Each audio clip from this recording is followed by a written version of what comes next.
Before we had streaming applications like Netflix, Hulu, Disney Plus, Prime Video, there used to be a thing called DVDs. Now DVDs were a great source of entertainment, and they had stores like Blockbuster. Over 10,000 videos. And at this time in history, we had no clue what was to come with streaming services. But I remember downloading Netflix for the first time back in the day. But then came along Blu-ray players that introduced high resolution images so you can now get the best out of your television. Personally, I will continue to stream, but for some people who are purists, they might prefer this right here. This is the Sony UBP-X800M2 Blu-ray player. This is an Ultra HD Blu-ray player with 4K capabilities as well as high-res, Dolby Vision, and you can stream to Netflix, YouTube, Prime Video. The Sony X800M2 has a full-size remote control to control the Blu-ray player, and it has a hotkey for Netflix as well. It has features like your full controls, including subtitles, audio sounds, volume control for your television, and a display button. On the front of the Blu-ray player has a nice chic design, and it has an indicator light to let you know when it's turned on, but it doesn't have a countdown timer. On the back of it, you're going to find a 10/100 megabits per second Ethernet connections. There's two HDMI connections. HDMI is for video and audio. HDMI 2 is for audio only. Now, the interesting thing about this Blu-ray player is on the back of it, it only has the coaxial digital, which is going to be better for high-res audio. I mean, who wouldn't want 24 bits, 192 kilohertz? But the thing is, not having the fiber optic, it won't work on some audio systems. Just found that to be a little interesting, but I'm pretty sure Sony wants people to use the coaxial to get the best experience. To hook it up is very simple. Just plug in an HDMI cable into the back of it, and then you want to select any inputs on the back of your television. Keep in mind, this is not for gaming, so it will support a 60 hertz connection even on a 1080p television. In just case you don't have enough inputs on your television, if you have a Sony soundbar audio system, you can use that as well by running it to the inputs, and then you can select this to play the Blu-ray player through it. When you first turn on this Blu-ray player, you'll have this basic screen right here, and you want to go ahead and choose your language. Now it will show that you need a high-speed cable, which I do have an HDMI 2.1 cable plugged in, but you can use a certified HDMI 2.0 cable. Next, you want to go ahead and set up your Wi-Fi. Just find it on this list. I chose 5 gigahertz because I'm close to the router, and it gives you the best speed possible. And that's pretty much it. I don't have everything to test this out completely, but we'll go ahead and check out this Spears and Muscles disc. And over here, there's a little slot right here, and you can actually plug in your USB drive. Now keep in mind, this needs to be formatted at an FAT32, and with that, you can just go ahead and put all your files on it and play your favorite movies. A lot of people like Blu-ray players just because they give you a higher bit rate of content over streaming. So let's check out a few different settings in here. And this is the Spears and Muscles HDR disc. We're going to start off with some Dolby Vision, see how much content that it is consuming, so we can get an idea how much it would be using if you were streaming. So right now on this particular Dolby Vision demo, you can see it's averaging between 76 and 63 kilobits per second. Now let's look at HDR10 Plus and see what kind of information it consumes. And if we look down here, it's ranging between 102 down to 58. Depends how much data that it needs. All these HDR formats uses a lot of information to be able to deliver that picture quality. So you can imagine the compression that these streaming services are using. So you can see that that is a lot of megabits per second. But if you're using streaming services and you have 4K UHD, you're typically going to use between 25 to 50 megabits per second. So if you have a slower internet speed, I don't recommend you even pay for those services because you won't get all the benefits that it has to offer. Now I'm going to show you some of the different options on the SD drive. But first we'll check out the video files. And here's a playable type of file. So if it's in these type of formats, it will play on this Blu-ray player, but if it's not, you will be greeted with an error. Also, you need to make sure that your disc is formatted as a FAT32, so it will play these files as well. Now, here's an interesting thing. I always get this little pop-up that says file is corrupted, it's not supported. In some cases, it will start playing. And now that it's playing, it's a pretty odd thing. And if we turn up the TV speakers, it's playing just fine. Now the great thing I do like about this, when you do find one that plays fine, you can hit the option on this remote and you can do a few things like video settings. Inside of here, you can customize the look, so you can go direct, bright room, theater, automatic, or if you choose custom down here, you can go in here and set up everything you like. And next we'll click on music, and here's a list of the music and photo files that'll play. But keep in mind, if it's not on this list, then chances are you will get that error and it will not play the file at all. And for some reason, even though I have music in some of these folders and videos in the other folders, a certain way for it to play correctly. Let's check out the music player.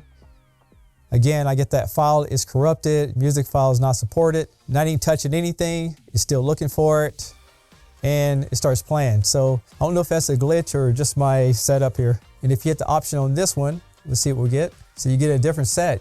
You can repeat, you can see your folder, the tracks. You can even do a shuffle here, so it'll kind of mix up your songs. And last thing we're gonna do is put the player in photo mode. And this is what the photo player looks like. If you hit the option, let's see what we have over here. Again, we have a slideshow that you can create, slideshow effects, and you can repeat settings. You can also rotate the picture, which is a cool feature. Now it does have those 3 applications and no app store, but I want to check out HLG on the YouTube application just to see how well it performs. Now if you go to my channel, a lot of people don't know this, but I have been uploading videos in HDR for probably about a month or so now. But look at the colors when I play it through this Blu-ray player, and I didn't expect this because it does support HLG and a few other formats which I use on my channel. And here's the exact same video playing on my iPhone. As you can see, it plays perfectly. So it's interesting that this Blu-ray player is not playing the signal like it's meant to.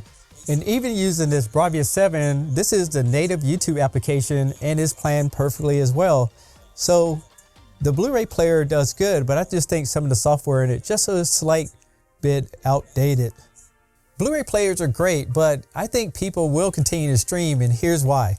Let's take Netflix for example, which seems expensive, but at $25 a month, you get to stream on 4 different devices, and this includes 4K, UHD, as well as HDR. And you can even download your movies on your device so you can watch them on the go, like an airplane. How about Amazon Prime? If you don't care about the delivery service, you can get as low as $9 a month. And at that price, you're going to get access to tons of TV shows and movies at 4K quality. And let's face it, we're all looking for a bargain. And if you look at the prices of Blu-ray or even Ultra Blu-ray high resolution discs, you're talking $35, $40. So there's so many different price, and a lot of times you might only watch the movie once. And there's no doubt about it that Blu-ray is far more superior when it comes to picture quality and uncompressed audio quality. But the average person, will they notice a difference? So that's why I say this is for people who like to get the best and they're willing to buy the disc. Now Sony did come out with a technology that kind of offsets this, and it's called Sony Picture Cord that requires up to 80 megabits per second. But the upside of it is that it's going to give you close to 4K Blu-ray quality that you can get over any other technology that they have available on the market. There's an upside / downside. You have to have a Sony Bravia TV that supports it to be able to get this full resolution. But it has features like automatic calibration, and it does have a full library of Sony movies. So that is one thing to consider if you thought about getting that kind of application. But as far as I know, this is the only way you can get near to 4K quality from a streaming service over Blu-ray. And it does come at some decisions that you have to make for yourself. And just in case you wonder, here's the setup menu. You can update your software. You have accessibility features, your screen settings, audio output settings, and this includes different outputs like DTS, and it will support up to that 192 kilohertz. And it has Bluetooth built right in, so you can hook headphones, speakers directly up to it. All you need to do is go for this list, and once it scans for the device, you just connect them right there. And now you can use headphones like this or any kind you like the Sony ones, and you have some headphones that you can use directly on it. Plus you can control the quality of the sound. You have audio settings. Like I said, it does support super audio CDs. There's not a lot left on the market, but if you can find one, it's gonna sound fantastic with the right audio system. And you have some system settings in here where you can control the HDMI outputs and your display and look for updates and things like that. I know I didn't show you demos on Dolby Atmos or even the Super CD. I just don't want to go buy the disc to make this video, to be honest with you. But you wonder if this is a good Blu-ray player, and I say that it is good for what it does. It plays Blu-rays just fine. It plays the media fine as long as you have the right format on your disc. Now, there is a couple things that I want to mention here, and it really goes down to the YouTube app. First of all, the HLG did not play correctly for me. And the second thing is, when I was doing my research, someone said that this Blu-ray player will not play ad-free movies on YouTube. So guess what I did? I tested it for myself.